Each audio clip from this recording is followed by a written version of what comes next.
Welcome to ILTV's Israel Daily. I'm Ladarga Velazi, and coming up in today's newscast. Another terror attack claiming the life of an American and Israeli dual citizen who was shot and killed near Jericho. Meanwhile, the IDF is tasked with catching the gunmen from recent terror attacks and stopping Jewish vigilantes in Hawara. And Deputy Minister Avi Maoz resigns just 2 months in, saying that promises made in his coalition agreement with Likud were not fulfilled.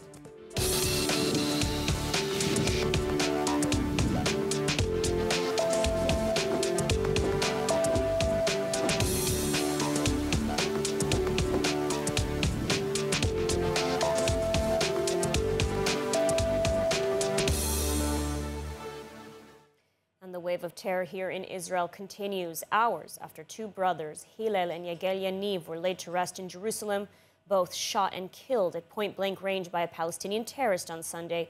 Another shooting attack claims the life of an American-Israeli citizen. The details in the following report.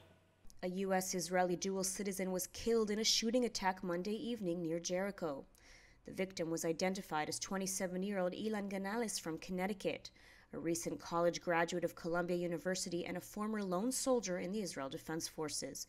He was only in Israel on a short visit for a friend's wedding. U.S. Ambassador to Israel Thomas Needs confirmed Ilan was an American citizen in a tweet and added that he is praying for his family. Palestinian terrorists opened fire on cars driving by the Bet Harava junction near the Dead Sea, critically wounding Ilan as he was driving by.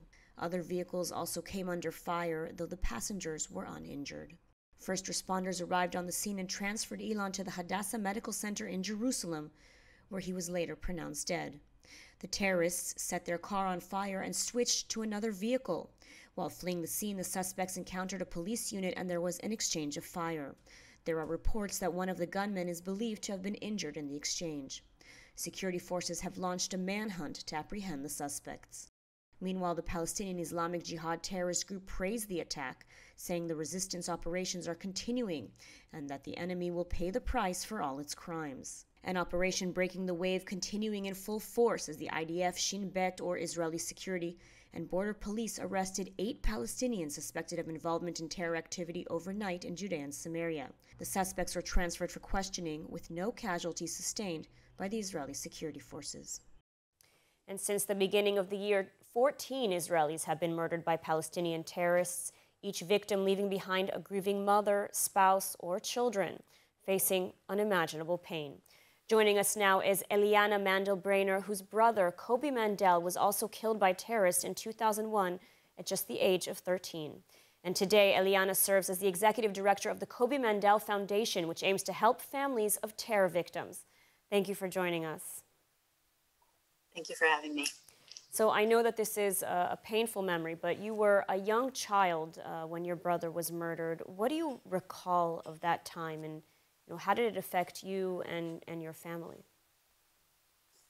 So I was 10 years old when Kobi was murdered. Kobi was, I remember it was a Tuesday, and Kobi didn't come home from school. And I remember going to sleep that night, and my parents had just called the police. But at that time, it was just the beginning of the Intifada, so we didn't think that anything had actually happened. And I remember waking up the next morning, and my father was in my room with the rabbi of our community and my best friend's mother. And I asked him, "Abba, what are you doing here?" And he said, no, go back to sleep. And I told him, no, what's going on? Why are you in my room? And he sat down on my bed and he took my hand and he said, Eliana, Kobi was murdered. And I looked at him and I said, Abba, we don't joke about things like that. And he said, it's not a joke. And I remember going downstairs and seeing what felt like 100 people in our house, and people just trying to hug me and give me support. And I just remember being very, very confused. They took us to the funeral, and there were about 10,000 people who came to the funeral. And I remember walking through this sea of people, and all of a sudden the sea parted, and there were two bodies, Kobe and Yosef, just lying there, wrapped in a tali. During the Shiva, there were thousands of people who came and who came to support us and to tell my parents stories about Kobe and to give us a helping hand. The children, we were all upstairs, and people came and gave us gifts and tried to just make it better. And then when the Shiva was over, it was just we were alone, and we didn't know how to continue from this place. And it was expected to just keep on going, and we had to learn how to start a new life with this new family dynamic without our oldest brother. And you know, these past few weeks, we've seen too many families like your own destroyed and devastated by Palestinian terrorist attacks. You know, what is the Kobe Mandel Foundation doing to help these families now? So the Kobe Mandel Foundation was started by my parents, Seth and Sherry Mandel. And the goal of the foundation was to help victims of terror. It started after my parents saw that the children, their children, didn't have the support that we needed. So we have a camp for 400 children who've been hurt by terror or by other tragedies. It's 400 children who've lost a mother, father, sister, and brother. And we have support groups, and we have retreats, and we try to make sure that these families are supported not only during the Shiva and during the first year, but during the rest of their time coping and healing. We believe that the healing really happens when the children meet each other, when they walk into the room at camp and they say, "Hi, what are you doing here?" And they say, "Oh, I'm here because my father has passed away." "You're here because your father passed away? That's so funny. So am I." And they immediately can talk about it. And that's where the healing happens, when they take that thing, this one, their tragedy, the worst thing that happened in their life, and they make it into something that they can relate to each other with. And that's something that connects them. And it takes this horrible tragedy and makes it into something that's a little bit positive.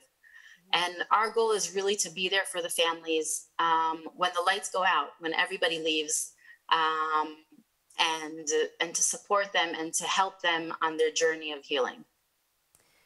All right, Eliana, thank you so much for taking the time to speak with us today and sharing this story with us. And moving on, tensions remain high in the Palestinian city of Hawara in the aftermath of the terrorist murder of brothers Hillel and Yagel Yaniv from nearby Har Bracha.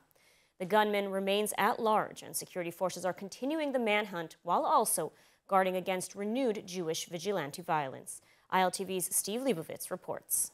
The army bolstered Judea and Samaria with an additional 4 infantry battalions following Sunday's terror attack and subsequent rioting by Jewish vigilantes in Hawara. The army has the triple task of catching the gunman, protecting against new terror threats, and protecting Palestinians against Jewish vigilantes. אנחנו צפויים לימים מורכבים ואולי אפילו ימים קשים. זה יכול להיות כאן ביהודה ושומרון, בגזרת ירושלים או בגזרת עזה. אני נתתי הנחיות ברורות לצה"ל, לשירות הביטחון הכללי, לכוחות מג"ב, היערכות מלאה כנגד כל האיומים. Several Knesset members from the right-wing Otzma Yehudit party praised the Jewish vigilantes who rioted in Hawara and set fire to Palestinian homes and cars. But party leader and National Security Minister Itamar Ben-Gvir did finally speak out with a call to allow security forces to do their job.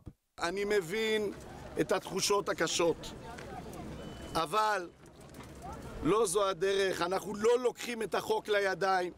ממשלת ישראל, מדינת ישראל, צה"ל, כוחות הביטחון, הם אלה שצריכים לקטוש את האויבים שלנו. In Washington, the State Department condemned the latest terrorism, including last night's killing of a U.S. citizen.